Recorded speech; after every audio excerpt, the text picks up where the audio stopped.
Assalamu alaikum wa rahmatullahi wa barakatuh. May the peace and the blessings of God Almighty be with you. My name is Fuad Yaqub. I serve as the interim principal at Minaret Academy in Anaheim, California. I will serve as one of your moderators for this morning. We are very honored that you are with us today. Bismillahir Rahmanir Rahim.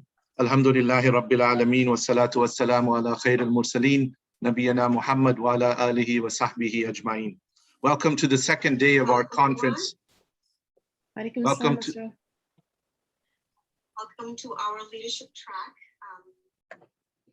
Welcome to the second day of our conference. The theme is resiliency, hope, and faith, staying committed to mission. This is our curriculum and instruction track.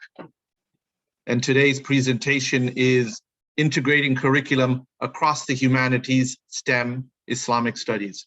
We are very honored to have a gem among gems. She is an amazing teacher, educator, scholar. Dr. Susan Douglas is the K-14 Education Outreach Director at Georgetown Center for Contemporary Arab Studies, where she conducts education outreach jointly with Georgetown's Al-Walid Center for Muslim Christian Understanding. She received a doctorate in history from George Mason University in 2016 and an MA in Arab Studies from Georgetown. Dr. Susan was the senior researcher on education for the United Nations Alliance of Civilizations and affiliated scholar with the Council on Islamic Education. She contributed to public history projects for the National Endowment for the Humanities, created curriculum for Unity Productions Foundation documentary films, and has contributed to online projects such as World History for Us All, the Indian Ocean in World History, and Our Shared Past in the Mediterranean. Her publications include World Eras, Rise and Spread of Islam, 622 to 1500, a children's book on Ramadan, and teaching about religion in national and state social studies standards, and numerous book chapters on pedagogical and policy issues. In this presentation this afternoon, she will give us examples of an integrative curriculum model that can meet goals of holistic education and support the growth of creative thinkers and agents of productive change. She is just an incredible sister, a friend, a mentor, a guide, an advisor. So I would request everyone to take advantage of her presence here. Ask as many questions as you want. And as they say, get all of that knowledge out of this scholar among scholars that we have here today. Just some reminders as we begin. Please make sure your mics are on mute. Sister Susan will tell us how she's going to carry this session, and relax and enjoy the session. I hope yesterday you learned a lot of strategies and tools that you'll be able to take into your classroom and school tomorrow. And undoubtedly, because I know Dr. Susan personally, she is going to give you a plethora of ideas, of content, of resources that you can bring into your classroom beginning on Tuesday. So without further ado, Dr. Susan Douglas, welcome, and thank you for sharing with us this morning. Jazakumullahu khairan, Fuad. We go back a long way and have shared this work on this journey.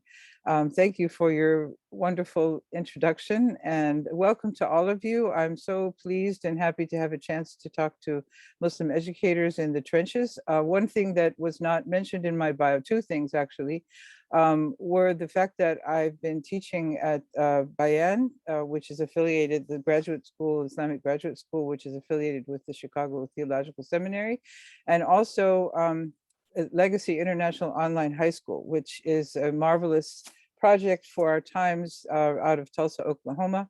I'm teaching both world history there and working on curriculum integration precisely, and also teaching a course that Fuad himself inspired when I was in California last time, which is on ethics, economics, and civics, a high school course. So we have at Legacy up to some 11th graders, a couple of 12th graders in it, but as a school we're up to about 10th grade. So so I'm going to structure today in such a way that we can interact. I'm going to kind of take you through parts of the argument, but then I hope to pause and take some questions. And then what I really want to do is to share our experiences with trying to integrate the curriculum. It is not easy. There is no formula. My abstract mentions a model, but there's a lot more to doing it than just sort of serving up a recipe, because it's hard work. It's work that is very collegial and which requires some new thinking by each of us, by the administrators of our schools, by board members, by community members, but it's something that I think we have to do. So I'm going to make that argument in a sort of slideshow, and then I'm hoping to provide some examples of very specific, I will call them nodes of integration that I've been able to experience, and I've been have been witness to in different places. So I'm going to share my screen. And I hope everyone is seeing it. Get a positive yes with thumbs up or something. Okay, great. Okay, so without going further here on my slide show screen, I want to, get the mechanics of it going, because, hold on one second.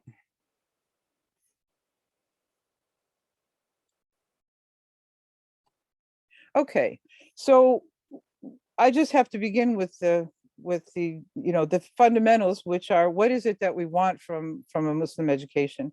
Obviously, to prepare students for a life of engagement and service to society and service to the Creator. Internalizing Islamic values and cultivating the desire to learn. This is so key. We all know what the results are when all of the learning is externalized rewards, externalized, if you will, punishments. And it does the exact opposite of cultivating the desire to learn. And we lose so many students, to this antiquated model of education, of which we are a part. The third one is, of course, recognizing knowledge as a whole. We want our students to think of knowledge as something not divided into subjects, not divided into segments of our lives, where our Islam is somehow stored behind some kind of firewall, and our knowledge of the world is compartmentalized around future careers and the subjects that we learn in school. However, we can integrate Islamic knowledge with nationally recognized academic standards and scholarship. Those are a nice guide, I will say, a menu for integration, which I think we haven't made enough use of, and I'll make the argument about that soon. Of course, we also want to foster independent advancement so that students can work at their own pace, hopefully even work outside, even while we're working on things. And I know many of our students in Muslim schools have lots of interests and are not just one-dimensional folks. And we want to foster integrated thinking. So education is a seamless process that must intertwine the sacred and secular rather than separate them.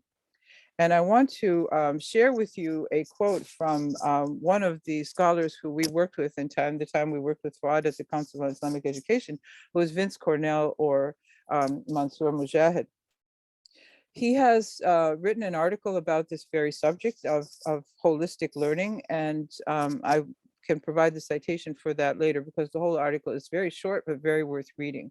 And he has a unique take on teaching and learning, the acquisition of knowledge, and the ability to reason, which is at the forefront of Islamic societal and personal mandates. He puts forth an Islamic model of pedagogy that can resolve the barrier between secular and sacred curriculum and resolve the subject area divisions.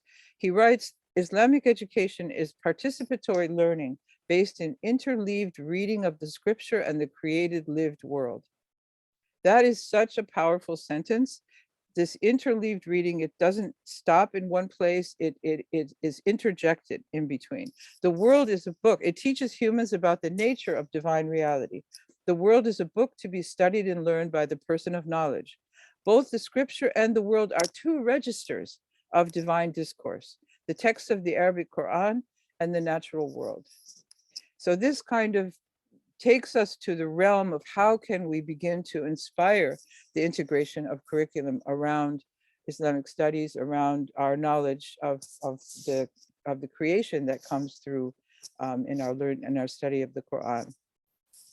So a framework. This particular slide comes from the work of Abdullah Shaheen, New Directions in Islamic Education, in which he took a sort of sociological approach and did interviews of students who had come through different kinds of Islamic education settings. This was in the UK. But the most important takeaway, other than devising, as he did following his study, a different way of educating teachers, was to look at how students either produced a diffused, inconsistent view of Islam's place in their lives, either rejecting it or compartmentalizing it in a way, versus those who came through, not with a foreclosed fortress type of view, but those who would come through with an integrated knowledge, a comfort. You can almost use the expression in the Quran, "Nafs al-mutma'inna," a soul that is satisfied with its place in the world and its ability to integrate the different parts of their lives. And of course, the fortress-like foreclosed view of what I said in my opening here, of putting our Islam behind a firewall, is not productive. And so the optimal way of producing students through this participatory learning, through this consistency between what they learn about the world, the natural world, the real world, if you will, that we exist in all the time, and that spiritual world that is expressed in the Quran. So this kind of mode would foster curiosity, would allow creativity, and would come up with an informed, rounded view based on exploration of inner and outer worlds. And the word participatory can't be used enough. We need to involve our kids in our education. So it's not an easy thing to achieve this holistic education, to achieve curriculum integration. It's a daily, annual, and every time we sit down to make lesson plans, it's a struggle. We need to research. We have not done this very much. We haven't researched how to practically implement interdisciplinary thinking and full exposure to the humanities and the STEM field, arts and social emotional learning. We now have so many mandates to deal with, and we can't just keep layering them on. What we want to look at is not an additive model where we layer things, but rather an integrative model that achieves that kind of fusion of things. So the integrated curriculum is really the only way I can see to meet goals of holistic thinking and problem solving across disciplines. We have to train interdisciplinary thinkers in this generation. And my biggest argument is, think of just the pandemic, but think of any other problem: environmental degradation, economic, social injustice, race issues. No current global problem can be solved by one discipline or strategy alone, even if it just means we have perhaps the science on one side that so many people reject, and then the problem that people reject it because it's not communicated in a way that speaks to them, that speaks to their lives, other than the sort of, political noise that's out there in the competition between groups. So it needs, just the pandemic needs medicine, engineering, politics, finance, social science, public health, infrastructure, and art. And if we've trained students to say, okay, you're going to run after a career and it's going to be in engineering. And as an engineer, you have to know how society works, because your inventions and your solutions, so-called, instead of creating greater problems, need to be informed by social science. So it's not a choice between emphasizing STEM or emphasizing the humanities and throwing in a little bit of art. We have this idea of STEM and then add to it STEAM, right? So the A is for arts, right? We integration, add and stir. But where's the humanities? And I think the word STEAM would be pretty awkward. So we can't use that. But so I have for my world history course, I call it STEAM plus. So again, all of these other problems that are listed down here are also ones that require an interdisciplinary solution. So what is keeping our schools from realizing integrated curriculum goals? Some of us are somewhere down the road. Some of us haven't started on the road for various reasons, and we need to analyze what those reasons are. And some of us are just, plugging forward, maybe as individuals, trying to reach out to colleagues on an individual level, or to colleagues across the country, either in our school or in our different environments.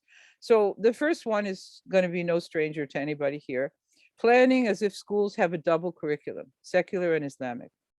It starts with, the meetings, the staff meetings, the professional development sessions that are done that involve really separation between them and don't provide opportunities to make those connections. We're mired also, this is probably the worst part of it, is we're mired in the educational mandates of state standards and even local public school curriculum. I can't emphasize this and we need a bumper sticker, right? Standards are a floor, not a ceiling. Private schools have latitude. And thinking what educational standards were brought in, and I'll talk about that in more detail lately, because that's one of the things I've been studying since the mid 1990s, even before, is what were they put in place for? They were put in place in order to have a minimum floor, a standard that, we'd say, okay, everybody has done this, but you want to put some furniture on the floor, you want to hang some drapes, put pictures on the wall, and reach for the ceiling, okay, as much, the ceiling being as much as we can, but we cannot treat standards as a grocery list that when we're done, we're done. And unfortunately, this has made us, you can use the word slavish sometimes to these standards, teaching to the test. Yes, the standards are in some cases fairly rigorous, but we also have to know something about where they actually come from. How did that sausage get made? And having looked into several states of how that sausage gets made, believe me, it's not the Holy Grail for sure. So again, most of these standards are designed to teach a subject out of a textbook or a list of standards one by one, not even sometimes with a full overview. One unifying factor we also overlook is that every single one of the standards, and this was real progress. There was the standards were progress in one sense, and that is that it provided a sense not of what we teach, which we could theoretically do to an empty room. I could go through the whole curriculum in front of an empty room, or a bunch of kids with, with iPod, pods in their ears, which some of them do. But anyway, I could say I had taught it, right? But the standards said, what will the student be able to show that they can do? So that flipped the thing on its head. And honestly, for years and decades, it was that way. We could potentially teach to an empty room. But standards turned that and said, no, we will have some kind of demonstration. And we have to think through the demonstration of what we want the students to be able to do, we hope. Okay. So, so there's another sort of aside to this idea. That is that this curriculum model, we have to also realize its history. We have to realize that what we're engaged in or what we're part of is not the kind of elite tailored to each student education that for millennia really only the privileged received, other than maybe a little minimum, something that people got as a group. Islam actually changed that so that it increased. Al-Farabi, and way back then, centuries ago, actually spoke up for mass education in a time when nobody had that.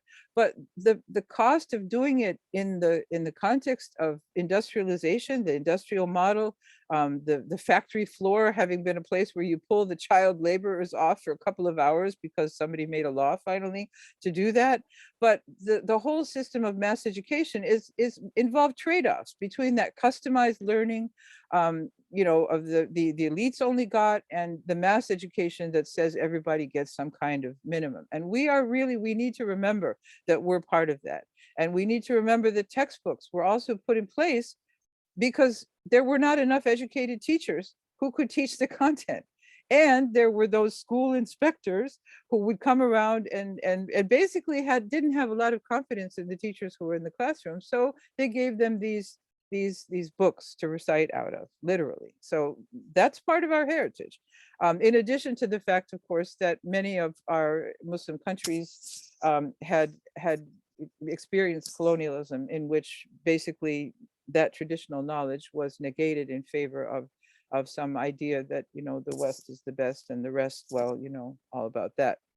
So the other thing we have is that in our heritage as Muslims, Islamic studies has become disintegrated over time from the kind of broad learning that the Hakim had in the ones that we celebrate, the great scholars who were astronomers and mathematicians and philosophers and writers and possibly medical doctors on top of it, right? But there came to be in the course of Islamic history, and this is my opinion, there may be people who would disagree with me on this, but the schools that we call madrasas, which we have overstudied, by the way, we haven't studied enough what education took place in Muslim societies at the grassroots level or at the level of apprenticeships. We don't know a lot about those schools and those positions of learning, but scholars all the place, everywhere have studied the madrasa as a place where jurists were trained. And so that training of a jurist became somewhat narrower, as it is a specialization, as if the only schools would be schools where, you know, schools of law in the US or something like that, or in the rest of the world. So one of the failings was that, you know, the juristic tradition got more detached as the world advanced. And when science advanced, a lot of those people who were trained did not have. They tried to acquire it many times. And today we have a little bit better integration with that than we had before. But these are one of the things in our heritage that is a problem. Finally, reading and writing in schools is an isolated subject, but it should be all over the curriculum. We all struggle with it, you know, both in Arabic and English, but we need to teach reading across the curriculum, writing across the curriculum, listening, speaking skills. This is all nothing new, I'm quite sure.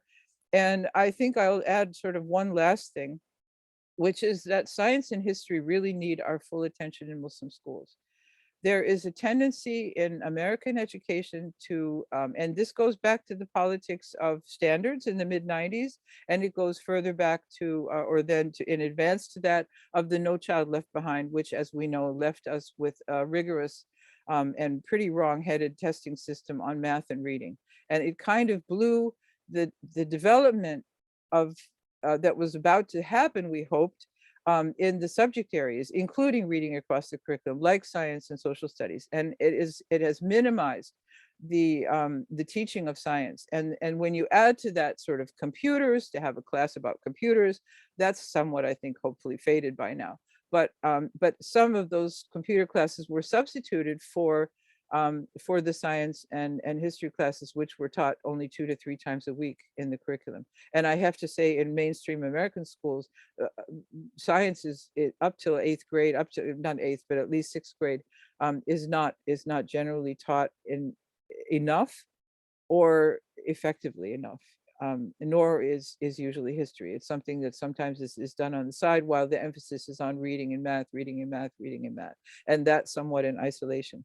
So that reduces the amount of time that is given to those subjects when they could be used perfectly well for teaching, you know, for teaching reading skills. And you know, I've talked about the national standards, or rather the National Geographic, that really took the bull by the horns when everyone was battling about curriculum and standards, when they produced some wonderful research on teaching reading in the content areas. And I know, again, those are some things that have become more current lately. My favorite image of this was when I was on a trip to Ireland with my sister-in-law from Germany, who has Irish roots. And we visited a little ideal village in somewhere in Ireland. And this was a school here. This is a school building on the right. And this is the inside. It had a little, you know, coal-fired fireplace and one blackboard. And one of the amazing features that I noticed, you'll see it up on the wall here, was, and this was a public school. In other words, it was a school that had received permission to teach the national curriculum. So they had a sign up there, which in this one I think is showing the religious instruction, I'm not sure, but one side of the sign said secular instruction, this side to be displayed during secular instruction. And then when you were done with that, you would flip the sign over and it would say religious instruction, this side to be displayed during religious instruction. And I think this is just a metaphor for something that we've allowed to happen without the sign. You know, the students go from one teacher to another, from one curriculum to another. But the thing was that the reason that this phenomenon happened in this particular place and probably elsewhere was because in order to increase capacity to build mass education, the only infrastructure that was there in these countries, including England and Ireland and Scotland, Germany, France, you name it, and in many other countries, and you know, in the colonized countries, as a matter of fact, were religious schools. they had buildings, they had, said that people approved of them, they wanted to send their little kids to them and everything. So in order to build capacity, the government made a deal with these schools who didn't want to lose their place in the education system at all, of course. They really didn't. They were afraid everyone would become, godless, secularized, who knows what, right?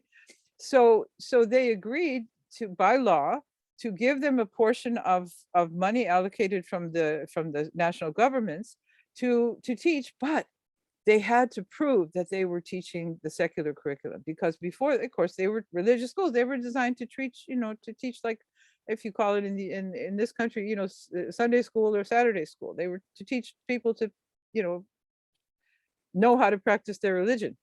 But now they added mathematics and reading and in these other subjects, citizenship and so on, that were mandated by the state.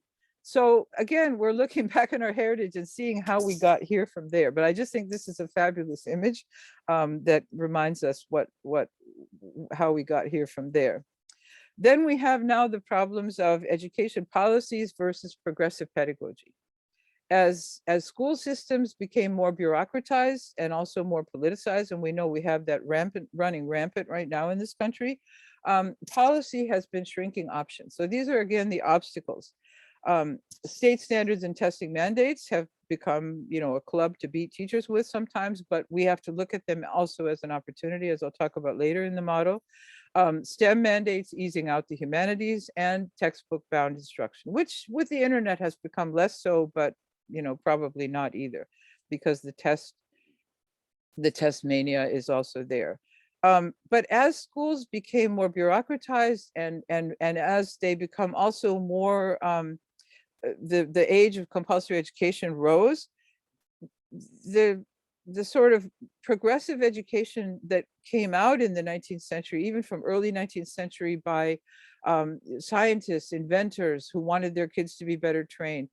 People like, of course, in America, we have, the famous John Dewey, who were looking at ways to teach that didn't involve drill and kill, that didn't involve this kind of narrowing and pounding it into students. But it was very hard to implement that in mass education. So among those things, of course, would go against integrated learning, collaborative learning methods, the control of schools under the thumb of national government. And I will say one thing we have to remember as Muslim schools: we are one of the few countries in the world that does not have a mandated national curriculum.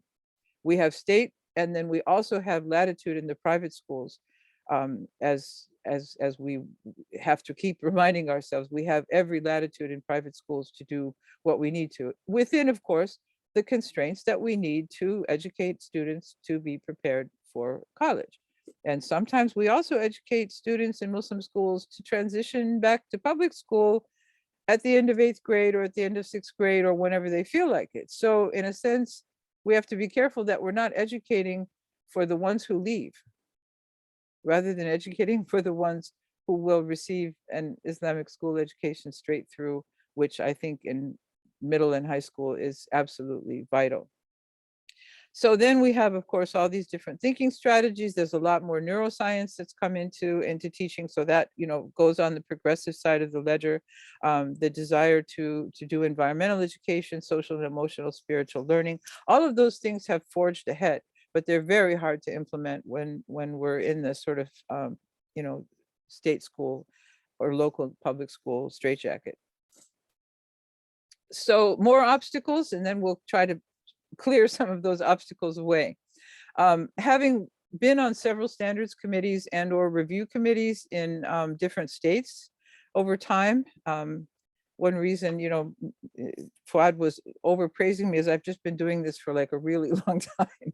I think it's like almost 40 years now. So what we've seen from this is, first of all, that standards are created in disciplinary isolation. You have a committee for this, a committee for that. They don't talk to each other. They might talk about integration, but not much teaching across the curriculum happens, is built into standards. Textbooks are then created in disciplinary isolation. Curriculum supervisors work in disciplinary isolation, and teachers are disempowered by standards and testing mandates. The most important thing in the moving toward the positive side is administrators do not give teachers time to integrate within their self-contained classes or with colleagues. It needs time to think, time to research, time to talk to people, brainstorm, and so we need to realize that dedicated curriculum planning time needs more than one time per year or 2 times per year. And let's admit it, a lot of times when we do professional development, it's about solving classroom problems and not about content. The education schools, I will call them standards, teacher standards mills, where you go get an education in some subject and then you spend a year or two and your own money, I might add, getting the MA and teacher certification in your state. That doesn't emphasize content as much as it should. Schools of education have closed to where you can't get a major in elementary education in some places now.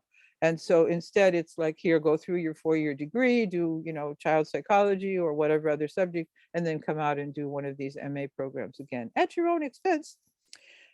So anyway, we need to change and upgrade in what teachers document as lesson plans to include yearly planning. So this is the kind of administrative support. What are you asking your teachers to do? Are you asking them to turn in, what I'm going to do, turn to page so-and-so, do these questions on this, the green book with the grid? Or are we going to look at yearly planning that kind of has a horizon, has a longer horizon, and looks at the curriculum in the whole year? We need to target departments and specialty teachers for collaboration sessions. We need to look up and down the curriculum. If, don't just look at grade 2 or grade 3 or grade 4, whatever standards that we have. And I'm not speaking against standards. We just need to use them differently. You need to look to see what's being taught in the grade below and the grade above to get some continuity, or to move things in our Muslim schools from one to another. And I'll give you an example of that in a little while. And if I don't, remind me. So outcome-based learning standards are, I'm just going to do one more little quick analysis here of outcome-based learning or standards that can either reinforce or dissolve subject barriers.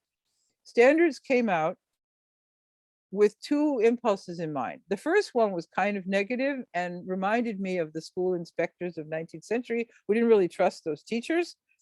That, oh no, US students are culturally illiterate. We might remember the E.D. Hirsch model of, what people should know, the sort of common language that people in a national citizenry need.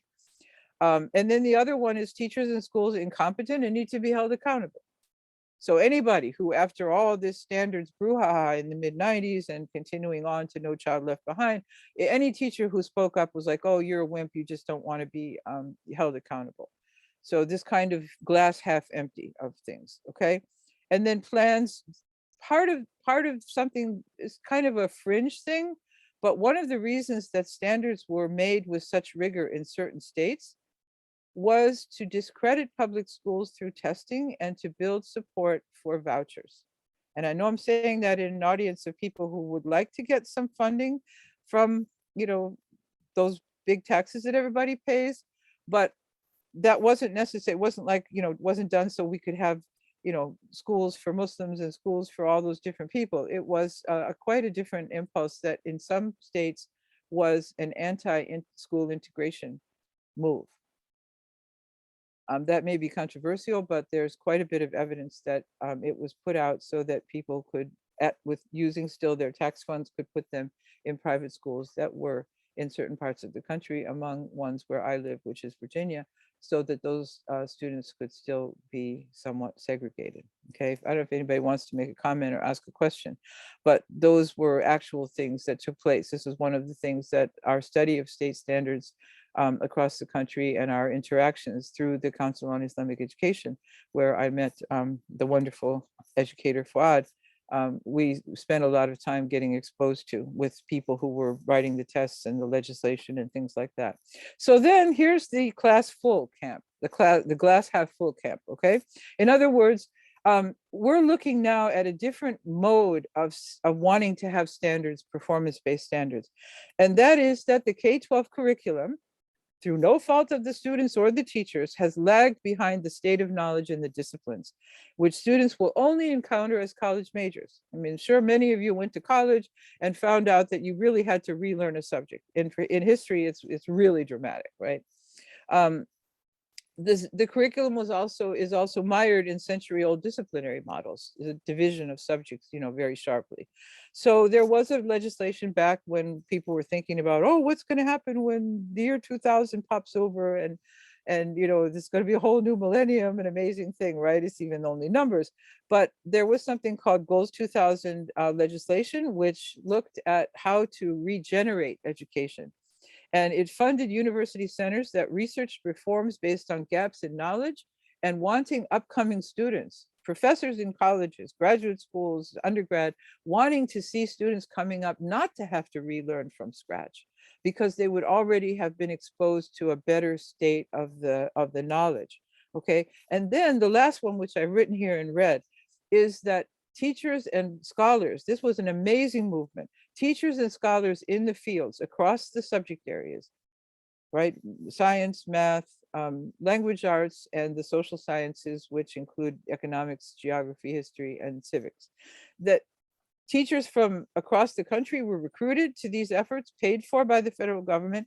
I have to tell you also, this was the first across the curriculum reform movement in the mid-1990s at the end of the millennium since World War I.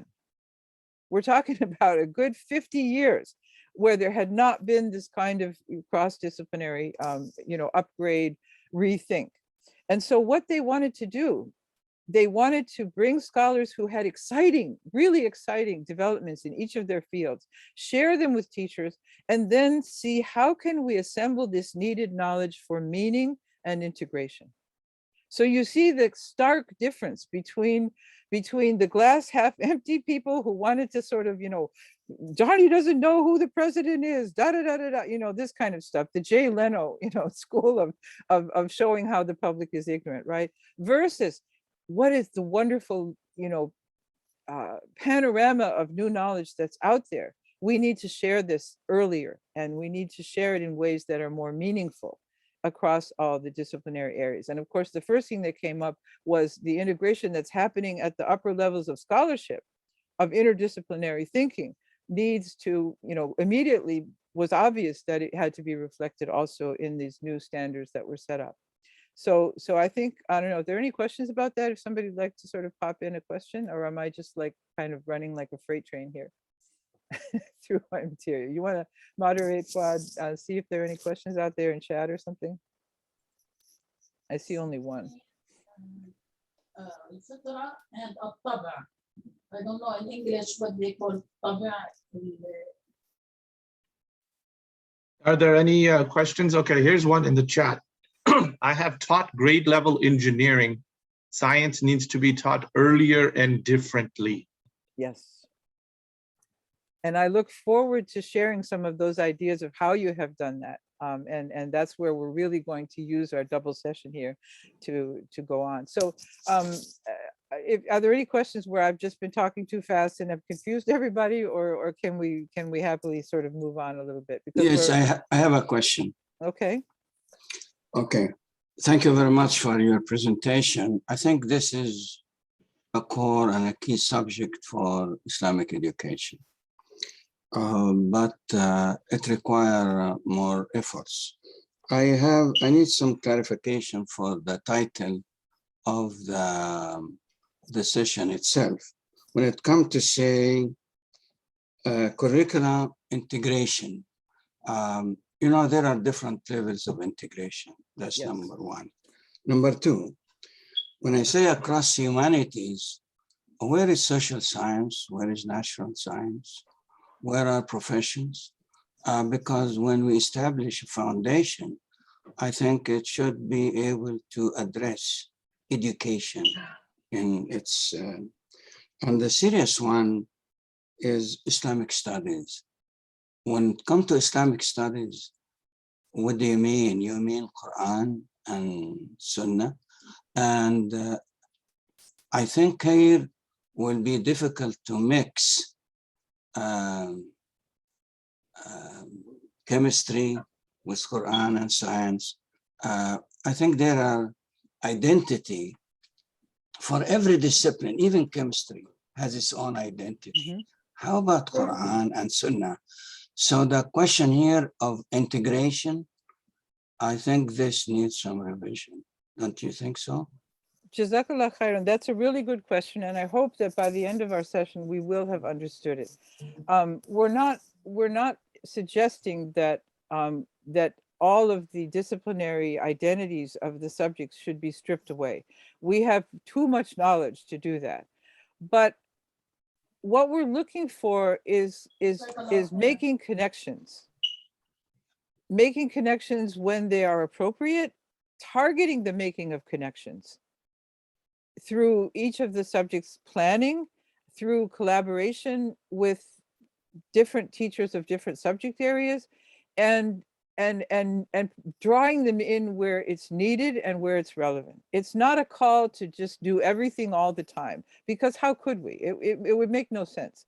And as you also said, nobody learned, nuclear science in weekend school, right? It takes years and years of training. It's highly specialized. It needs a sequence of courses. So your point is extremely well taken, and I'm glad you asked it, because it just, we have to keep emphasizing that this is not an all or nothing kind of thing, but it is something that we again integrate. It's not erasing borders, but it's integrating, and we'll see how exactly, by hopefully with the shared knowledge that we all have in this Zoom room, we will be able to come up with some examples of how this might be done, and how we can move forward to do it more regularly and more consistently, and in particular, the way we can use the different subject area specialists that we have, especially in the upper grades, but also in the lower grades, having access to specialty who can inform our discussions of subjects where there's integration and connections. Because I know a lot of times in history, I have needed the expertise of a well-trained Islamic studies scholar in order to teach the subject that I do. And I'll give you some examples of that shortly. So thank you very much for that question. Jazakallah khairan. Mr. Susan, you have several questions. I'll read them in the chat. I'll read a Okay. couple at a time, and then you can address them, and then we'll go from there. What do Okay. you think? What do you think about grading policy in Islamic school settings? As a history teacher, I want to see how I can integrate the Islamic point of view when it comes to world and US history. And I'll add one more. Well, no, let me go ahead and tackle those, and then we'll move on with the others. Well, grading is one of those externalizing factors which we need to do. But I always feel, as a teacher, that when I'm assessing students, I'm assessing myself as a teacher. So we need to design our tests in such a way that we make them meaningful, and that we also make them a part of our research into our own classroom practice. So yes, of course, students make varied degrees of effort, right? And we know who those students are. But we need to design tests that that we can use to see what can we teach in a better way. Grading policies that look at percentage, that's a whole other subject. And I have to admit that I'm not, it's not an area in which I have huge amount of expertise. I don't love grading because I don't love that externalizing factor, but of course it's necessary for various kinds of accountability. So the second question was about, what was that again? The second one? How can I integrate the Islamic point of view when it comes to world and US history? Well, that is a wonderful opportunity, and I hope that you can hold on to that question a little bit and see if you have generated some ideas, because I will be happy to spend some of our session talking about my own experience, because I am first and foremost a history teacher, and not only that, but my specialty area is world history. And I'm glad you addressed both world and US, because the very first step toward that view is teaching the United States history in the world, and teaching about world history as a global phenomenon. And I can maybe even do some breakout groups we can do maybe in the second session to see how different specialty areas can get together and talk about those kinds of things. But that is a major subject of how we address global education. And Islam's place in global education, and that really, that really starts it up. And then the Islamic perspective involves, of course, the I guess you might call it, the looking at what so-called secular history doesn't, which is the relationship between human beings and Allah subhanahu wa ta'ala as it's realized out, through history. So I'm going to put that question in a little bit on the burner, because I hope I will have addressed some of that in the examples I give. There was one more question, Fuad, I believe. Yeah, I have a couple of questions. I'm going to lump these two together because they ask you to comment on specific ways of integration they're doing, and then a kind of an umbrella question. So one is, do you think project-based learning does a good job of integration? I teach at an Islamic high school, and we teachers TA in other classes and find that is a good way of integration. Please comment on this method. And then the umbrella question is ISNA or other national groups working on a curriculum to help Islamic schools integrate? And I know you'll be talking about other practical ways. Right. Project-based learning absolutely has its place, particularly when students are able to pick the projects that they research and find out things that they couldn't have known before. Project-based learning that is also focused on a particular area that we come up with is with our knowledge of the larger picture, absolutely has its place. And I think that's a fabulous idea to have teachers TAing in other disciplinary classes. That's again one of the things I think this session I hope produces a whole lot of that. And again, the umbrella question, I'm sorry, my retention is not what it might be. No, is ISNA, and I know Sister Oh, right. Sophia wants to answer this also, is Please, ISNA or yes. other national groups working on a curriculum to help Islamic schools integrate the curriculum? Right. Well, before I pass off to my wonderful colleague Sophia, I don't think the curriculum or a curriculum is great. The curriculum is something that's not going to happen. We're going to have always a diversity of curricula across our schools, and that's a very healthy thing. So, Sophia? Yes, thank you, Susan. That's exactly right. There's no such thing as, the curriculum or a curriculum that everybody can kind of just, here it is, take it and go with it. So two responses to that question. One, the SISNA accreditation standards.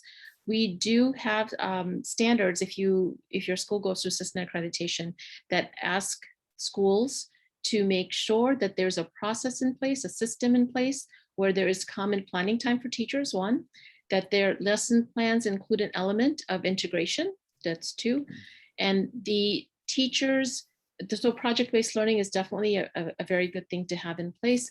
And so we are not prescriptive, and I think Susan will agree with that, and this is what you should teach and here's how you should teach it. Depends on you, your communities, schools of thought that you may, defer to and so forth.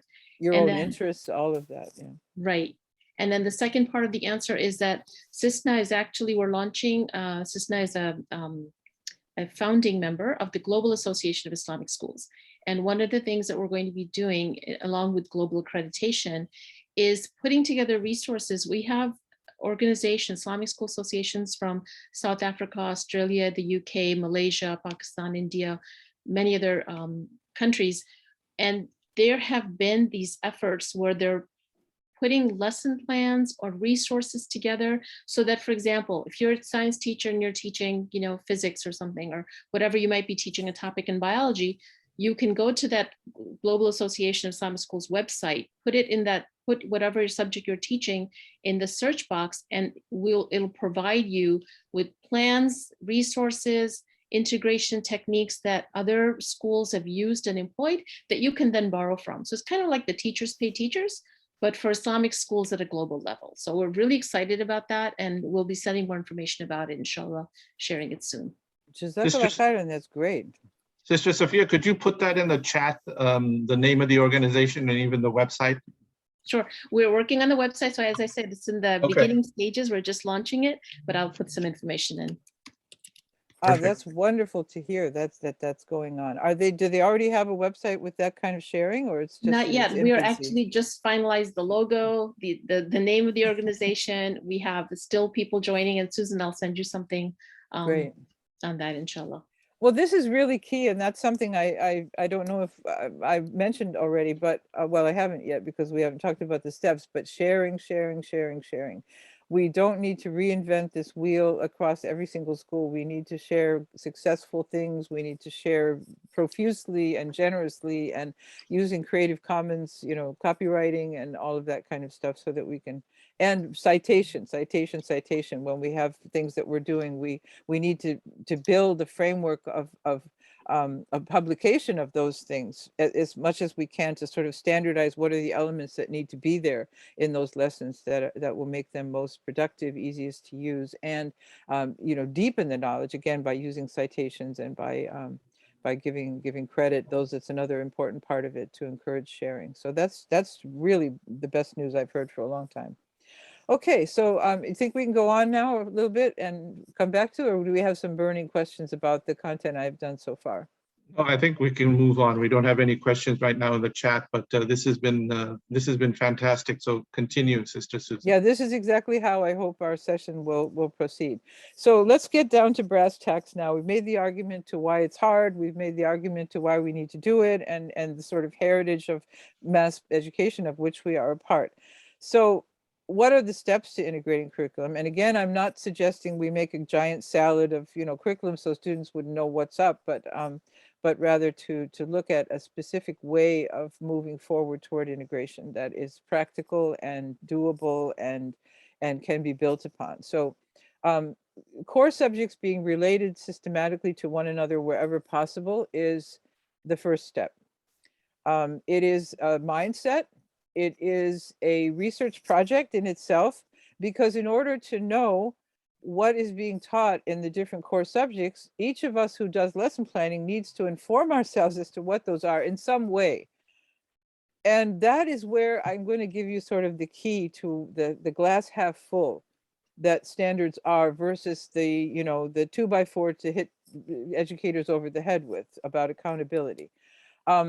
What we have been able to, what we have access to through international and national standards efforts across the world, across this country, we have people who have funded people to sit together and write down what is done at each class. I remember back in the late 80s and early 90s, before the standards came out, that we wanted to integrate, and we sat there thinking, well, how do we realize, how do we find out in a way that is more than just in our school or in our textbooks, what is being taught at each grade? How are each of those subjects broken down across K-12?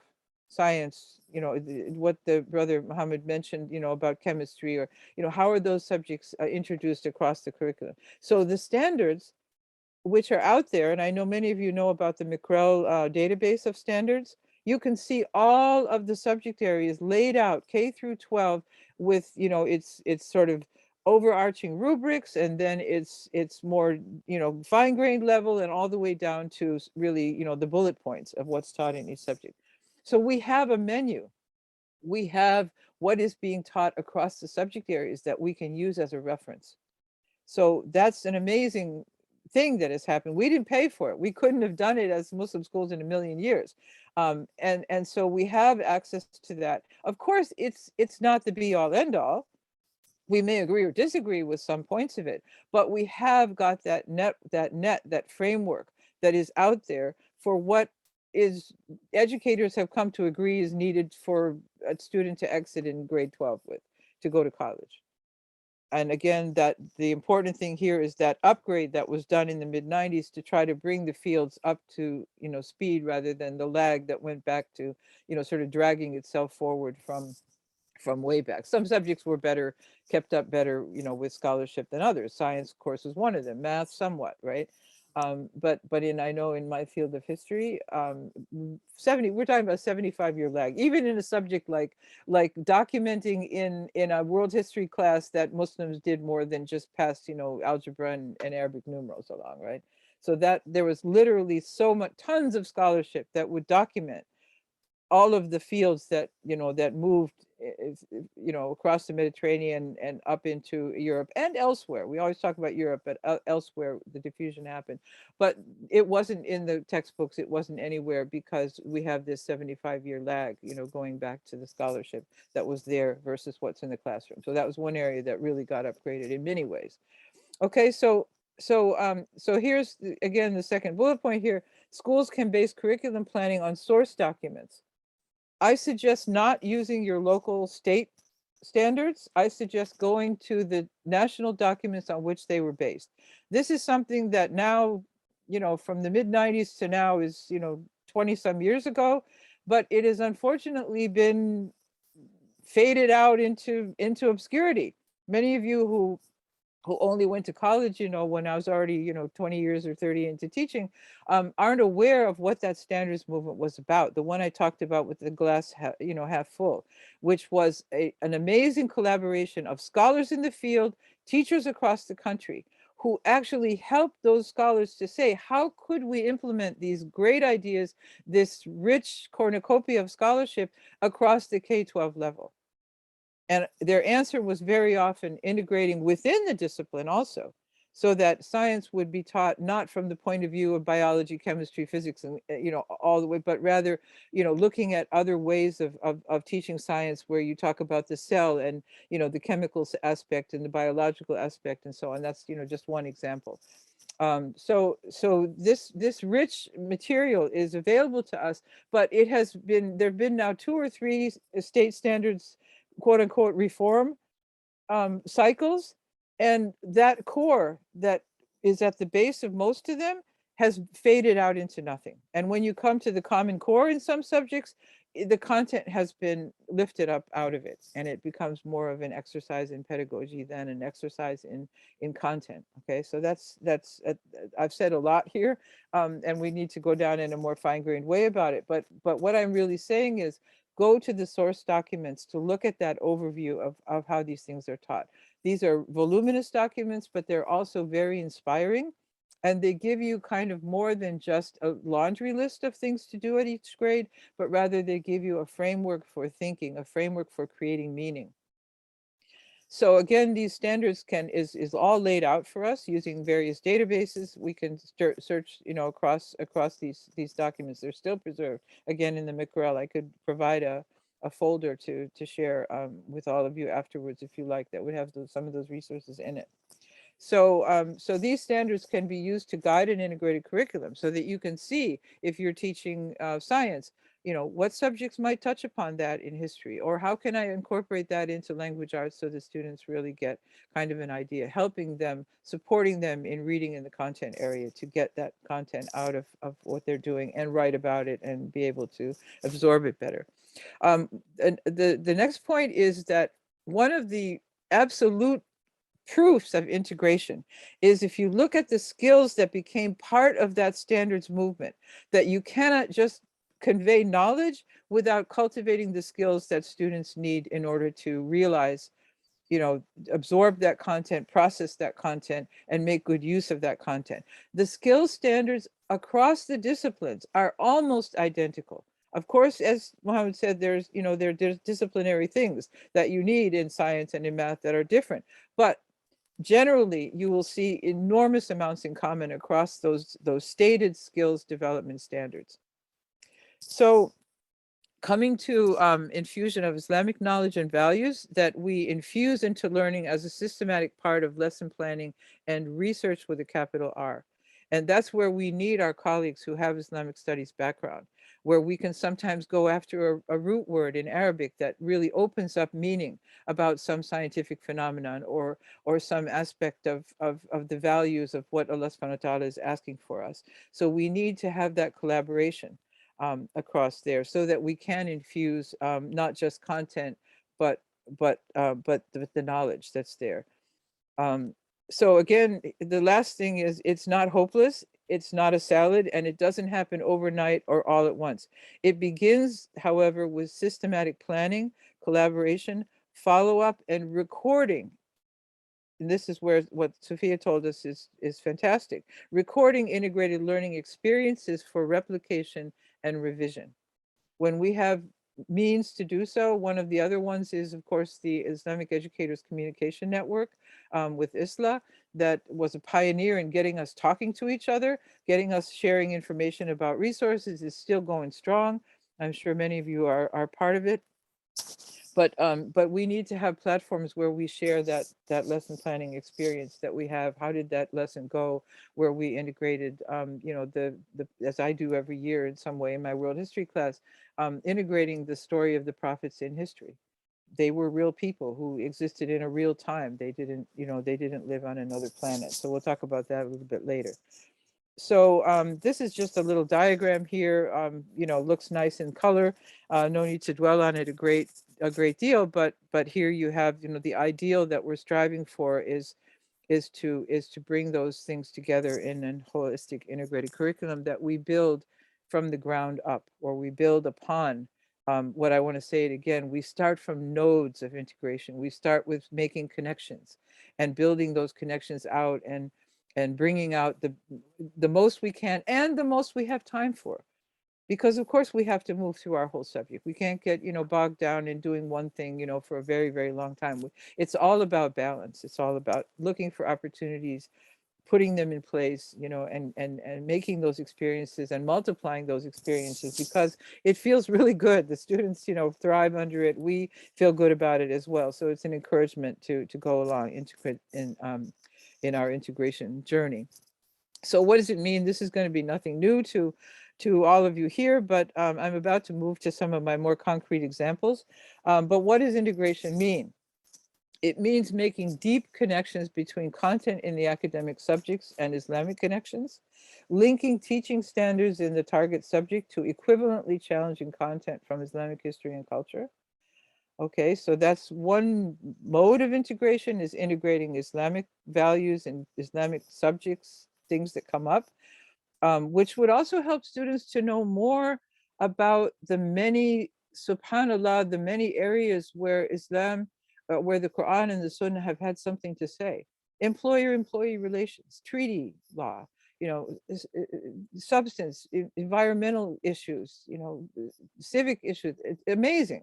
And yet if we don't connect those to sort of our study of the real world, they would miss out on knowing that. And of course, knowing history, the history of Islamic thought is another area.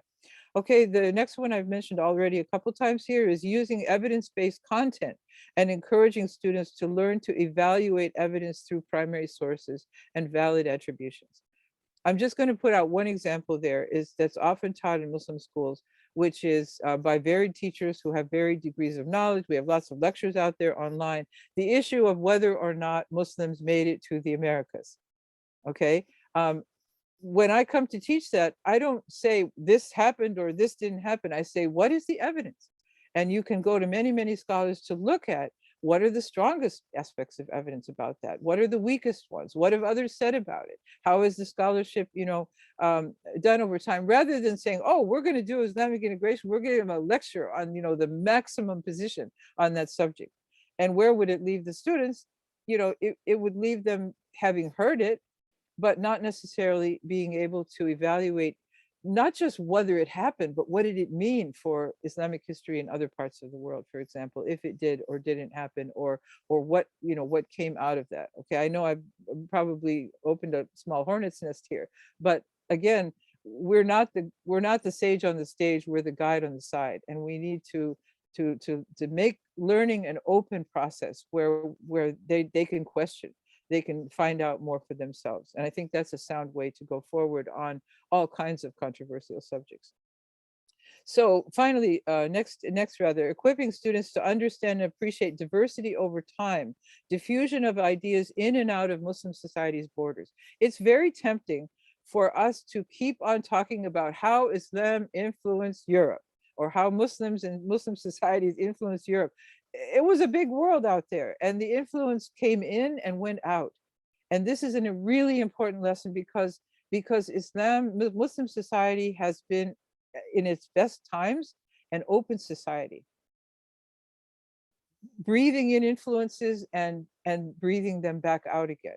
And we need to look at the full spectrum rather than just focusing a lot of times, you know, out of default on this, you know, the issue of what did European, you know, scientific knowledge. Of course, that's from our, you know, colonial legacy and so on. But anyway, I'm just throwing that again out there. But we also need our students to understand that Islamic history has been a journey, and it isn't enough for them to know something about Sharia, for example. It's important for them to know, how did it come to be? And that's where we really need that collaboration between our Islamic studies scholars and the teachers there, and to learn about those things together and try to find ways to present them.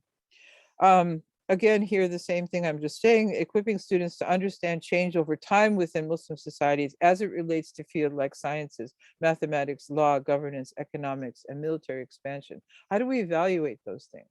How do we evaluate the periods of conquest versus the period of the Futahat, for example? You know, there's lots of things that we need to look at, and it needs that knowledge of what is it we're looking at, what is the fine-grained way of seeing these things, and being able to step back and even sometimes read the sources that we have for teaching against the grain, and see what are the, you know, underlying messages or missing messages that are in these things. Okay, so I'm now going to turn to, I guess I could stop and take a couple questions again, and then we can, I'm going to go diving right into some specific examples. I don't know what's up in the chat. I see 21 things, but it may be old or younger. There are no new questions. Okay. But if anyone wants to, you can raise your hand, or if you want to unmute and ask a question at this time. I post, raised my hand already. Oh, sorry. Go I ahead, did Brother post Muhammad. something. I just want to Okay, Sister, toward the end, you use the word STEM, and it's part of the title. In the beginning, I used to think that this is an abbreviation of a project, but apparently, I hope I understand it correctly, you mean STEM is analysis of the discipline to its to the smallest content. Every discipline has its own contents. So what do you mean? How we define or how we relate the word STEM to the content of the discipline? Is it the phenomena? Is it the methodology? Is it the data? What is the STEM here? Is my question clear? Sure. The term STEM refers to the emphasis on science, technology, engineering, and mathematics. Am I right? That I believe that abbreviation, to which there has been added the integration of arts, so creative learning within those, but it doesn't refer to a specific methodology. It certainly doesn't violate the disciplinary structures of each of those disciplines and their subdisciplines, because science obviously is not just one thing. It's subdisciplines, many of them. Okay, mathematics, the same thing. Okay, so it doesn't address a methodology. It addresses an emphasis in the overall curriculum that comes from the American, particularly American education. I don't know to what degree it's a big deal overseas, but the idea that science, technology, education, and mathematics have been subjects that have not been taught optimally and have been underemphasized in schools to the, you know, it kind of goes back to the old idea of the glass half full people, that, you know, oh, we're falling behind in science, and the Russians or the Finnish people or the Germans or whoever else it is, you know, are eating our lunch, right? Because we don't emphasize STEM enough. We don't teach enough science, and we don't encourage, particularly there's a side that talks about girls going into the science, technology, engineering, and mathematics fields. So the education system re-gearing itself to emphasize those things and de-emphasizing by nature sometimes the humanities. Thank you. I just mixed it with stem cell. I'm sorry about that. Right. No. It's just one of those acronyms in education. I'm glad you asked that question also. There was, Sophia, you had wanted to say something? As you all know, Sister Sophia, oh, go ahead, Sister Sophia. Sorry, I was just pointing out that I had put a link to, it's really good. It's from our partner in Pakistan, actually, who put up a curriculum map for Islamic schools that that speaks to the integration that we're talking about. I wonder if I can, yeah, maybe later if anyone wants to, I can. Oh, sorry. can share the document, but no, go ahead, Susan. I just wanted to make sure everyone saw that link and able to click on it and access it if they'd like Okay, to. great. Jazakallah khairan. You're right-hand Najib, person here. Najib, are you there? You put something in the chat about at your school, at your high school, you have 2 courses that provide integration. Perhaps could you elaborate on that? Yes, can you hear me? Yes, you're fine. Okay, Assalamu alaikum. So Walaikum actually, salam. you know, one form of integration that we see working, but still not completely there yet, is that we teachers, for example, I'm a science teacher and I TA in the Islamic Studies and the Faith in Action, where I can add in like scientific, when we are learning social emotional learning and stuff, I add in some neuroscience facts to Yes. support that.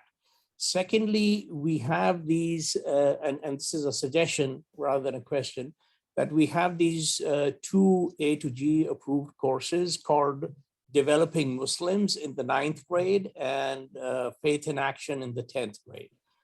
Sometimes we had a combined 9th and 10th Faith in Action. And Faith in Action is actually based on you know, Surah Asr, that Lazina amanu wa amilu salihat, that having faith is not enough without any action. So basically, we have like clubs, like the Amnesty Club, the Environmental Club, the Science Club, and so on and so forth. We find that this is just a start in, you know, integration, but we're still looking for, like Sister said, the Holy Grail, so to say. Yeah, this is great. I mean, we're not going to find the Holy Grail. We're going to find a whole lot of them, you know, and again, this is a fantastic session. I'm so glad to see there's so many people here that we can really share the richness of it. So that's a fabulous idea. And right there, I can think of an example of project-based learning that would come through those clubs, where they would develop a service learning project, or they would develop, you know, some kind of idea how to work with local or state. You know, I know that you did that with your civics class, you know, that the students addressed at certain issues and learned how to write to Congress people or how to do public, you know, action kinds of plans. So that's sort of project-based learning. Yeah. Sister Susan, there's another suggestion here that in science, I actually give them a year-long project to investigate any phenomena around that, whether it's based on physics, chemistry, or biology, and actually link it to how knowledge of that benefits humanity.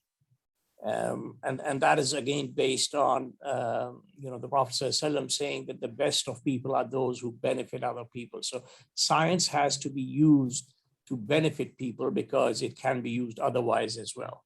Barakallahu fikum. That's exactly what we're talking about here. And I think we're going to generate a lot of ideas here. And I would love to see us put together a whole volume, you know, a volume, a multi-author volume that would look at some of these issues in detail. So are there any more questions out there before we move on? There's just a request of how the attendees or participants can get your PowerPoint. I will, I guess what I'd like to do maybe actually, Fuad, is to create a folder with that in it and with some other samples of lessons that, lessons and lesson material that we can all use from different subject areas. Wonderful. I think if you Okay, can so we'll send do that to that. Sophia, and then the CISNA will make sure everyone has access to that. Okay, great. So I'm happy to share this. Okay, so let us go ahead and really, you know, maybe I'll probably just talk about some ideas, just throw some ideas out there of what we've been doing, what I've heard about doing, and so on. And then we'll share your ideas around that subject. So just looking now, and it's of course a vast subject, in examples of Islamic studies integration, but let me just toss a few out here that would fit on a not very attractive slide, but I hope the content will justify that. Okay, so the first thing that I ever started doing when I started teaching history in terms of this kind of integration was to focus on the stories of the major prophets in their context. And I found students thought that they were really surprised because they had learned about the stories of these prophets almost as though they lived on another planet. but when we grounded them in what was going on, what did these prophets contend with? What sort of environment, even geographically, did they live in? Where were they on the map, for example, or where do we think they were on the map? Because it's not always 100% certain. So having a systematic set of lessons that is integrated with our study of evolving human society. So again, that's the first, that's not where I start now. I start now back, and I'll talk about that in a little bit when we get to science. But talking about, for example, Ibrahim alayhi salam and his journey, trying to trace it on a map, using again, what's the evidence we have of being there? What does it mean? What was he up against with the society? So the context of generally sort of Mesopotamian society at that time, how did it act upon him? How did he act upon it? What did it have to do with being able to migrate into the desert? What did it have to do with putting up with the sort of trade-offs that civilization, that city life, urbanization, advanced hierarchical civilization meant? Okay, and then we go on from there to talk about Yaqub, Yusuf alayhi salam and his brothers, and the concept of Egypt, then Musa alayhi salam, Isa alayhi salam, and then we are ready really for the story of the Sirah when it comes in that period. I also teach history in two pieces, up to about 1400 first, and then the modern history, it needs its own time. So I found that has been successful. One thing I had to do with it was instead of looking for sort of stories of the prophets, that we're talking about high school, middle or high school level here, instead of looking for stories of the prophets, I just pulled the verses using a Quran search, all of the verses about these, every instance that came up in the Quran, and then grouped them using yellow highlighter, pink, purple, so the ones that were more clustered, instead of just a verse here, a verse there. I put those in there, but I had them read the ones where there's a block of narrative there. And I found that the students were amazingly engaged and surprised. You know, I would say, well, why did the family of Yusuf alayhi salam need to go to Egypt? Well, there was a famine. Well, if there was a drought, the Nile was there. So, you know, just even that geographic context caused the lights, you know, to go on in their heads, right? It seems pretty basic, but when it's done systematically and we build up a sort of set of lessons and ideas, it's a way of them putting their Quranic knowledge into practice in a different context. Another really simple one at the elementary grades, I once happened upon a satellite time lapse of the length of the day changes throughout the year. It's on, I think, NASA or someplace like that. And just to show the students that, and then to say, well, you know, why are our prayer times different, especially here in the Northern Hemisphere, in the temperate zone, where the time is very widely varied. So that's something that can be done at quite early grades, linking prayer times with astronomy, why the length of day changes, phases of the moon versus solar time. These are things which require, you know, pulling in the knowledge. And again, that's how we use the standards. It might not be in that grade where we're teaching it in social studies, but we might be able to pull it as we look at the curriculum up and down a grade or two in those. I think what the way many of the standards are written is they're written K through 2, 3 through 5, and 6 through 8, and then high school course by course. So we might need to pull something up in order to be able to do that. But I think that's something that would really remain in the students' minds, and that's part of this, is to impress them so much with this, using the tools that we have out there, that they will you know, remember and internalize this in a much better way. The next one is something I've been doing this year for the first time. It's a course for high school, and we're also developing a middle school version of it, which combines the sort of standards, economics and civics semester by semester course with ethics and Islamic critiques of the current system. Evaluation of it, what is governance, because it builds upon the idea that came out in the way civics used to be taught as, you know, the 3 branches of government, and this is how it works, and the layers of courts, and, you know, you're a citizen, you vote, you do this and that. It was a very mechanical view. And in economics, it's also was a very mechanical view of how the economy works, almost as if economics is a natural science, you know, like astronomy or something, right? Instead of a human-made system. And so this is a course I really have wanted to teach for a long time. Many of the critiques of economics and civics, for that matter, have said, you know, in pedagogy, we've left ethics out altogether. And these are mainstream, you know, people. I'm one of welfare economists, and different people have been making this critique that ethics has been driven away from the subject of economics in favor of some kind of mathematical models, many of whom the current critiques say aren't valid at all anyway. They're based on imaginary human beings and not real human beings in complex, you know, societies like today. So this is a course that has begun with ethics and included Islamic ethical thinking, giving the students even for the first time know what this, you know, ethical philosophy is, and comparing, you know, some of the modern secular ideas of it with an Islamic, you know, centralized ethical system. This course isn't quite ready to share because we're teaching it through for the first time, but I hope eventually to write some research about it. Then the next half of the course is economics, and the idea here is to teach the subject as it's presented, and then offer the critique at the same time with the same lesson. Offer what are the critiques of this system, and they are many. Okay, and one of the most fabulous things that I've discovered in researching for this course, because I'm not an economist and nor a political scientist, but you know, one of the things social studies teachers, my motto is, you know, fools rush in where angels fear to tread. We have to we have to do the best we can when we teach social sciences, because we teach, you know, the whole world and everything in it. But what I've been very happy to find out in doing reading across Muslim economists and others is that the critique of economics out in the mainstream can learn a lot from the Islamic critique of economics.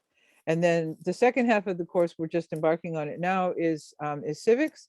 And we will be talking about what is governance, and looking at governance in the Quran, looking at the questions of authority, of hukm and things of that nature. And then embarking upon, certainly the emphasis will be on US civics, because that's where we are here. But again, offering the subject, but offering the critique of the subject. How does it supposed to work, and how does it actually work? So this is a course that tries to take students into an Islamic mindset, and very much needs a great deal of help from our scholars. I couldn't possibly begin to do this on my own, and we've been fortunate to work with some at Legacy who have given that guidance. That's, again, a very big whole course kind of approach to integration, rather than, you know, lesson by lesson, as I mentioned with the prayer times. One of the things in teaching Islamic history is that there's a lot of the books that we can use for sources, I call triumphalist. We know perfectly well that in some times of history, there were these conquerors who were raiders. You know, there's even the word Ghazi, right? And something, they were raiders, and they were conquerors who didn't necessarily have what we might judge as an Islamic ethos for their expansion. It was like, yeah, we're part of a tough neighborhood, and if we don't conquer, we'll be conquered. But when you read the texts that are provided for students at their level to read, it almost sounds like a sports, you know, coverage. Like, I'm serious. We have to look behind this and kind of try to help our students make sense of a world, and this is the hardest thing, making sense of a world where human beings have been so flawed and so selfish, and so, you know, we need the help of social emotional learning. We need the help of our Islamic studies scholars to be able to make sense of this. I have to also say that I taught the same group I'm teaching this to now in ethics, economics, and civics. I taught modern history to last year, and I feel like this is me trying to make up for the horror that is modern history. It's not all horror, but what human beings have done is unspeakable. And so I want these students to know that they have agency to shape their future. and one of the two ways that every human being interacts with the world is through economic choices and through civic participation. So yeah, so again, these are just a couple of things here, but one of them is that what responses Muslim had and act upon, have and can act upon as modernity, colonialism, and imperialism encroached on Muslim lands.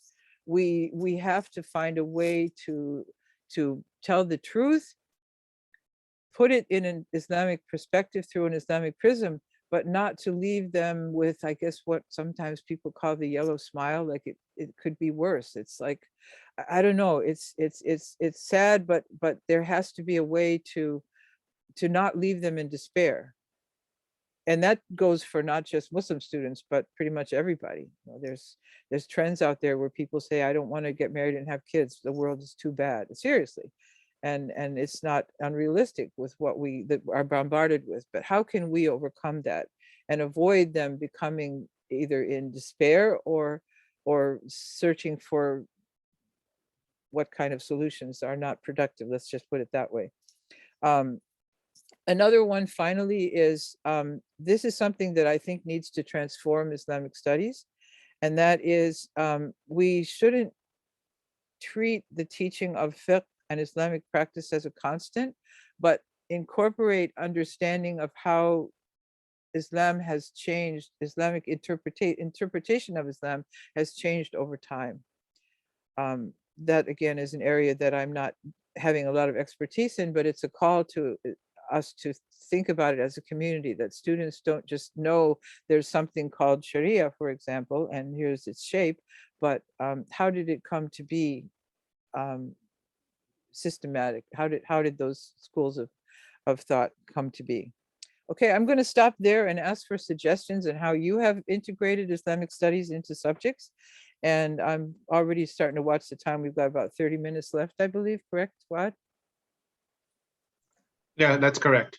Okay, so let me hear what other people here in the room have tried that has worked, where you would like to seek advice of your colleagues, and we'll see where we can go from there.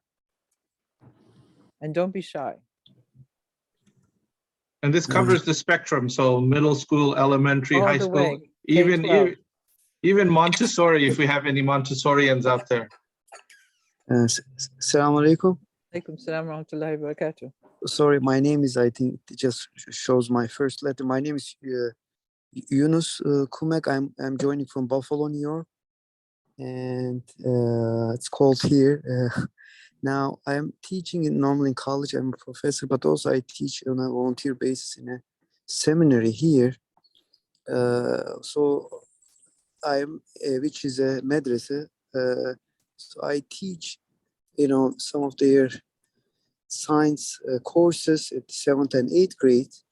I try to integrate, especially in those normal courses, especially the related with the earth sciences and other sciences, the parts related with, Tawheed, instead of, especially with nature and evolution theory, and those perspectives are implicitly and sometimes explicitly are, mentioned. So that's one thing that I'm doing. Also, I am trying to work with a group of, people in a small publishing houses. If we can get a set curriculum, especially in science books that's already published, if we can integrate, we don't want to play with the content, but with more, in every few paragraphs, if we can, especially for Islamic schools, also if possibly, even for Christian schools, introducing, or, instead of using passive voice in the sentences saying, God or Allah, just, I don't know if you guys have any suggestions in that perspective, but if you think it'll be useful, I want to get, yeah. Thank you. Barakallahu fikum. Anybody else have an idea? Even something you've done with kindergarten? I think we already had some suggestions pop up here and there. So please share some things you've done that have been successful, that how you'd like to build on those. I can share some ideas. Okay. Okay, again, I want to emphasize the importance of this topic. And I'll get back to the title with some modification that I'm working on. Instead of current integration across humanities and Islamic studies, I'll just replace the word Islamic studies with religious studies. This way, I open the door to study any religion. And the reason behind that, I came across a publication of University of Chicago called the Fundamentalism Project, where the other religion really stretch the religion to add provisions for social science, for politics. It does not exist in the religion, but they based on their understanding. So I felt that if we really focus on that integration from the Islamic perspective, I think it will be an asset for us of a high standard to deal with people of other religion. And in the same time, it will help us to re-examine the textbooks in all the schools, from K through 12, even in higher education. I will stop here because this is a long topic. Right. Barakallahu fikum. I should have mentioned, and I haven't yet, but I've worked for many, many, many years in the issue of teaching about religion in public schools. And there are many lessons that can go from the academic study of religion in public schools to an approach that is certainly not neutral, but an approach that is academically rigorous in private religious schools for teaching about each other, where we're not just teaching, here's why these guys were wrong or something, but really trying to go in and study them on an academic basis based on the model that that in public schools in the United States we need to teach in a neutral manner. There's a whole set of guidelines that have been very productive in having an even playing field and has opened up enormously for improving teaching of Islam, but also of all the world religions, and many that are not what religious scholars call the Fab Five, the three Abrahamic faiths, and then Hinduism and Judaism. Anyway, I don't want to go on to that for a long time, but that is another area where we have increasingly good resources, and I could share some of those in a folder that I put together. So, and any other ideas before we move on? Go ahead. Sister Susan, there is one question, and then I'm going to ask one of the participants. She put something in the chat if she can share. Sister Asia, if you can be ready.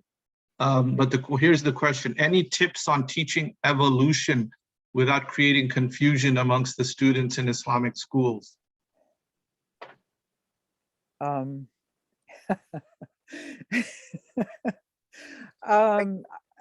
Yeah, that would be a whole session.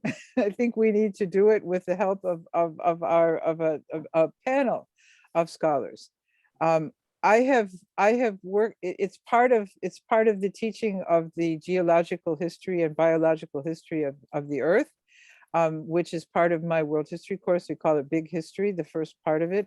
But I would not venture to go into detail about how I do it, because I think we need to help each other to manage this subject. Because one thing that I think we should not do is to allow ourselves to use the default position of the creationists or the deniers, either one or the other, or in fact the totally secularizing people. I think we as Muslims have a much better position from the point of view of our scriptures and our tradition as well of the harmony between science and religion. So I would love to see CISNA in their next conference have a good panel on that with some fine expertise. Thank you. Sister Asia, are you there? I'd like for you to share with the group. You said, I'm teaching science and Islamic studies. I have always integrated between the two subjects. So maybe you can share some ideas of what you've done. This is from Michigan Islamic Academy, I believe.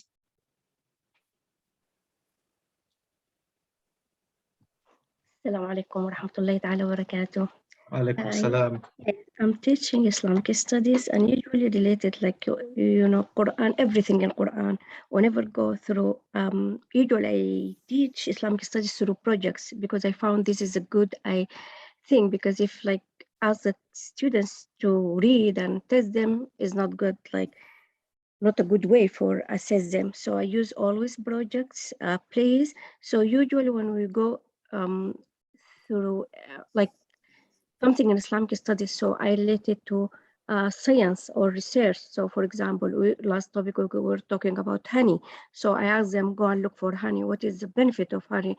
Like now they started using an antibiotic and they sick. So I always read things like when I'm teaching them like about pork for the young ones, elementary school.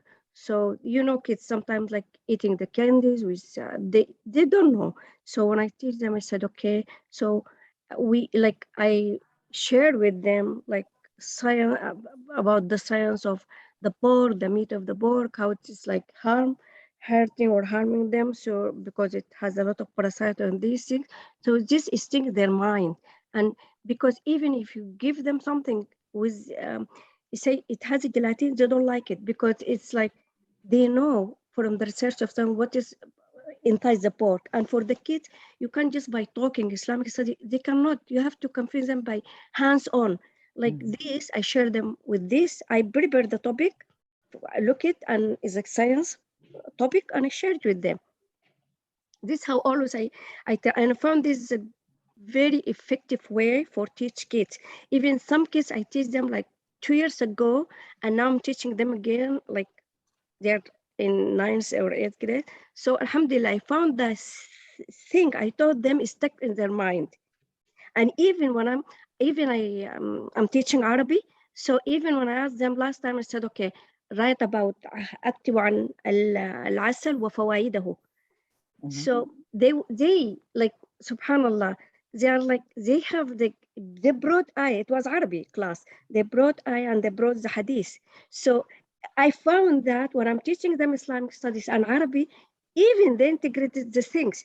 So I told them, so they brought the ayah from Surah Al-Nahl, they brought the hadith of the Rasul.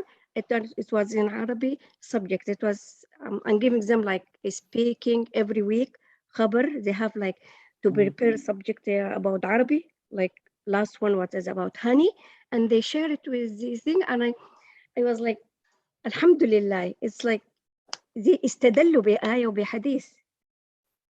This is exactly what we're talking about. This kind of wonderful integration that, it's not all integration all the time, but it touches upon these things. And I'm thinking of my colleague, Sumaya Flower, who is currently living in Pakistan and still doing fabulous work, who was at Crescent Academy with the Tarbiyah project, trying to bring it into reality. And she talked about the first criteria to create the sense of wonder and how it making those connections with the Quran it sparks that sense of wonder. And as you said, it's not just it sticks in their minds, it penetrates into their hearts when we do these kinds of connections. At first, for the students sometimes who've been taught the other separate way, what is this? Is this history or is this science? Is this Arabic? What do you mean? But then they get the idea, and it becomes something that is natural to them. And it's about making those neural connections. Those of you talked about neuroscience. It's the emotional impact, the spiritual impact, the intellectual impact, all at one time, and it's a multiplier effect. So that's absolutely a terrific example. Brother Yunus, you raised your hand. Go for it. Just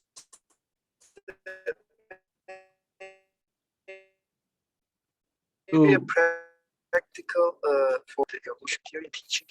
I'm going to the problems of two sides. I think one project could be, if possible, with their levels, to having the students finding the ayahs in the Quran about how Allah subhanahu wa ta'ala created a life from water, and in that sense emphasizing that with I mean that theory there are parts that's in mind. Maybe I don't want to open a back of your words, but I think when I emphasize or teach this type of projects, I try to underline the perspective that there are parts that's scientific and in our teachings, but when it becomes like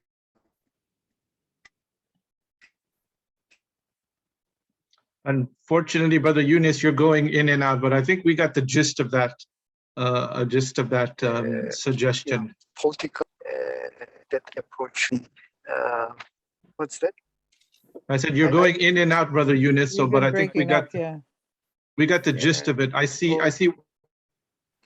one more hand.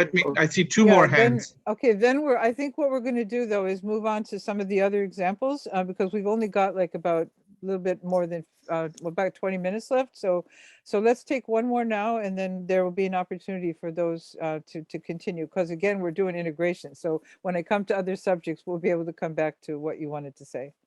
Mr. Khan, I haven't seen your hand before, so go for it.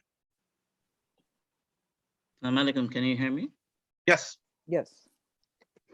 I teach elementary grade, 4th grade homeroom teacher in Minhart Academy in Anaheim, California.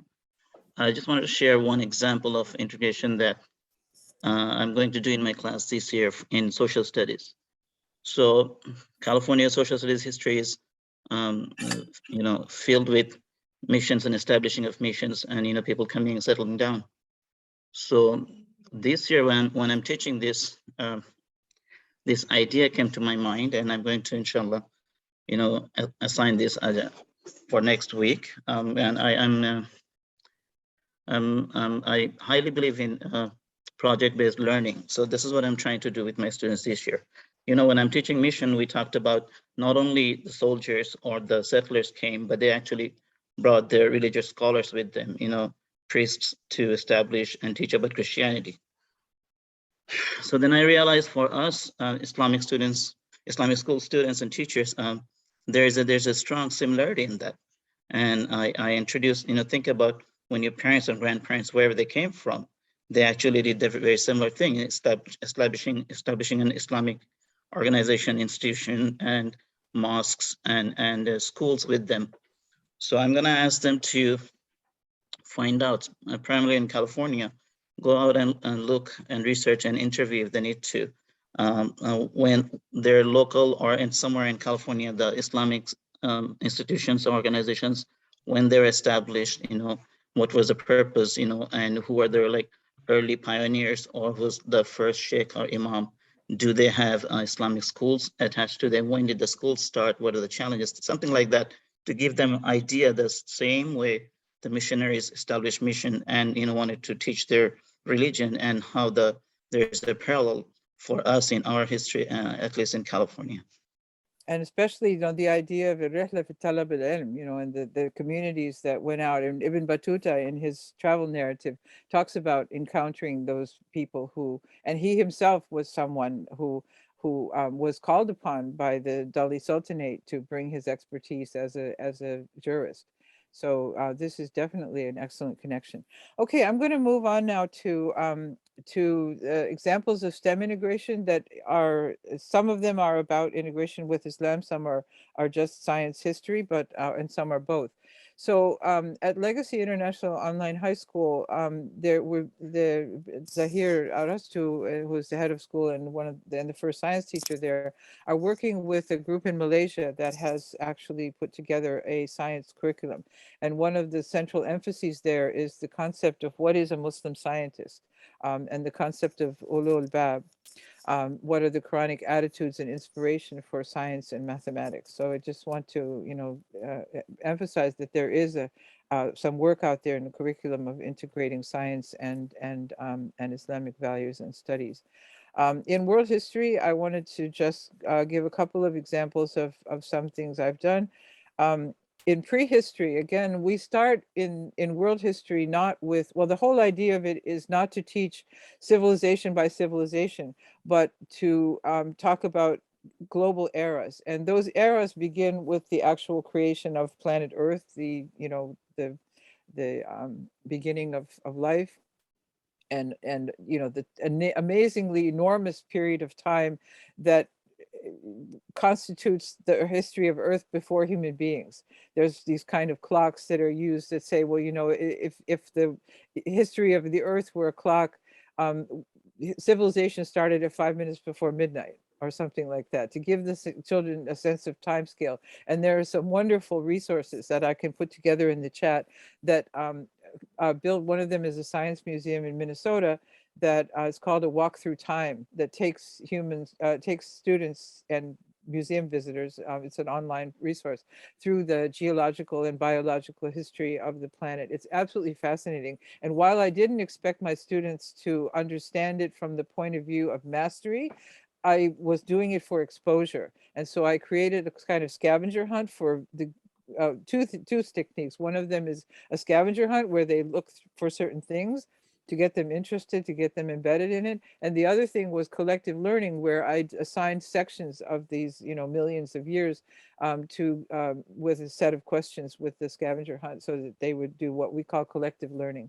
projects. So not everyone has to do it all, but we all learn in parts of it, and then also gets into presentation skills so that they're able to convey knowledge of a large subject to their students. This is a fascinating thing. I did with them an exercise called The Earth as a Peppercorn, where they paced out the actual mathematical proportion of the solar system, instead of the little poster that shows the planets all lined up, next to each other in sort of sequence. So we did lots and lots and lots of activities. The history of technology opens up a lot to integration with science. People using resources from the very beginning. In this way of teaching history, we spend quite a bit of time on human prehistory. Their use of resources, learning about studying the human beings studied the properties of matter. They learned how things work. They learned how to, use fire and enhance it to make metals and so on and so forth. So following through all the way through the course in linking up things that human beings accomplished with what's the physics behind it. And a really marvelous, was one of the first things I also hit upon way back when I started teaching in the classroom, was a lesson called Simple Machines, which is there in elementary school, it's there in middle school, it gets into physics in high school. It's there's all kinds of subjects that come from physical science. But looking at what technologies did people have, how did they use simple machines, and using a particularly wonderful set of books by David Macaulay, the architect, which shows what were the tools and techniques that people used in building cities and building the pyramids. And there's one marvelous one I've got an image of here about Sinan's wonderful masajid, how they were constructed, what was the technology used behind them, what tools, what processes did they use. So just absolutely wonderful resources that are out there. But at the same time, in the same class, if possible, the science is doing the heavy lifting on the physics of it, and we're doing the how was it implemented in history, how did it affect people, and so on. Another thing that I just want to sort of skip through so we can get to some of the other ones is when we talk about those wonderful Muslim scientists, and we, rightfully discuss how was it that they did this science, how was it that it was, a hallmark of Islamic society. But if we can integrate with the mathematics and with the history to know what is it that they did, not just essentially cheerleading for those names. And I realized this was my own failing when I was talking to a class one time. I was like, yeah, and Khwarizmi and this guy and that guy. But we need to go into depth in what was it that they actually did so that they can learn the science behind it. And one last thing I want to mention on that before we move on is there was a computer scientist mathematician by the name of Steve Rasmussen who built a computer program called the Geometer Sketchbook. And he was also part of a group that was investigating the problem of the Qibla. And he said that, he mentioned that this problem of finding the Qibla from all different locations on earth was like Allah subhanahu wa ta'ala gave to Muslims an exquisite problem that brought forth whole branches of mathematics as they learned to solve it. So if we can get the students inside that, to really actually study it through the mathematics that are required for doing it, we will have again made that connection that reaches the intellect, the heart, and the emotions at the same time. Another one, just to go on here, is of course, I've heard already from many of you ideas for teaching about the environment. And we've developed a course which I hope replaces in some way this geography sort of tour of the world. We built a course called Humans Living in the World for 6th grade, which was built around the 16 UN Sustainability Goals. And each one of them is eminently integrated, possibly with science, with the hard science of it, the mastery of the scientific principles. And on top of that, we integrated as well reading and writing in the content area with the ELA. So it was a three-way, it is still building a three-way integration between language arts, science, and social studies, but of course it's fully infused with the Islamic values behind environmentalism. So one more here. I've already mentioned several of these things. I don't need to dwell on it for a long time, but reading world literature through an Islamic prism and English language arts integration, cultivating analytical skills through literature, helping students to read Islamic documents by learning to annotate. One of the teachers in Legacy did a marvelous, she actually taught text annotation by using a translation of the Prophet's last sermon. And it was, the results were amazing. And then I built on that in social studies with that same group to say, what institutions did the prophetic mandate to learn to carry the message beyond the people who were there in person hearing him? It was an amazing array of educational and intellectual institutions that came out of following the prophetic mandate, but they really understood it because they had annotated the text in English language arts. Yeah, learning to do, one of you also mentioned you doing Quran searches. With using the references to honey, for example. We need to help our students learn to do Quran searches. And Islamicity, which is one I learned about also from Munir, Sheikh, and Fuad, had just come about then. They now have a new feature, which is you can search Arabic roots, do Quran searches with Arabic roots. Very, very productive for students to learn how to do that, to sort of, get a greater scope of the Quran. Yeah, using readings of all kinds that they get support in language arts, and also the artistic side of reading fiction that is related, reading poetry that is related. And I want to also, as one of the resources that I'll put in the folder, the literature sampler Beyond 1001 Nights, sampler of literature from Muslim civilization, is now available for free download as a PDF. It used to cost, what, $50, $75 in a print form. It's now available, alhamdulillah, as PDF. I'm going to move on to another one, Islamic Studies, again, integration, civics, economics, Islamic. We're doing a unit right now in between civics and economics on Islamic personal finance, using several of the books that our colleagues, one called 5 Pillars of Prosperity by Yaqub Mirza, and several other ones that are practitioners who are actually working in Islamic finance and stock investment and so on and so forth. Yeah, so those are kind of basic. Let's see what else here. Arts integration is the last one that I want to mention. Engineering and mathematics in masjid architecture, mathematics of geometric design. There are just, I'm going to fill up a whole folder with some resources for that. Aesthetics in masjid architecture. The poetry of this design, just amazing, amazing things. Mathematics of music theory is an interesting field in math. I think Farabi was a seminal scholar in that area. without going into the controversialness of music, but this is a fact of Islamic history. He contributed enormously to music theory, which is a mathematical thing. When we teach about the beauty of ceramics and metalworking and textile arts, those have a very strong scientific and even geographic connection because they're made of minerals that were mined and chemicals that were, we learned how to make for dyes and for brocade, for what do you call it? Glazes and things like that. So, and then of course the arts of, there's a wonderful exhibit at the Getty Museum called The Arts of Fire, which is still has a footprint online. The material culture of everyday life and objects, the influence of Muslim artists on world historic styles and techniques. Again, not just Europe, okay, the world, what influences were there. There is a lesson that has been created with a project that it was something I've, like a breadcrumb trail, I found out. There's a huge connection between brocades and computer programming. When people learned how to use complex looms to make brocade weaving, which was it came from China, but it was one of the signal arts in in the Muslim world as well. And it eventually led to punch card computer design. So it's quite an amazing way to examine brocade weaving as digitized design. So those are just a couple examples. And the last thing here we've gotten to, and we've only got 5 minutes left, but I just leave this slide for you that, the lifelong pursuit of education is our other mandate.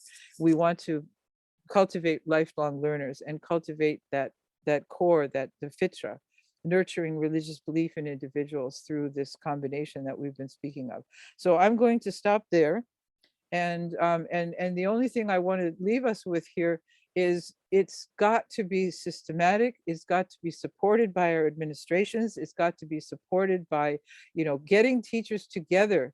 I've heard some of you today who have talked about being a teacher of Arabic and science and Islamic studies. You are a committee by yourself. But for most of us, we need that collaboration with our colleagues, and that takes time. If you developed one lesson a year that really succeeds, build on it the next year, make another one, share it, publish it on the new website. So I want to say just to everybody before I turn it over to some more contributions, Jazakallah khairan. This has been a great opportunity, and I'm so honored to have been able to share this time with you. Assalamu alaikum wa rahmatullah. Once again, Sister Susan, this was an incredible session.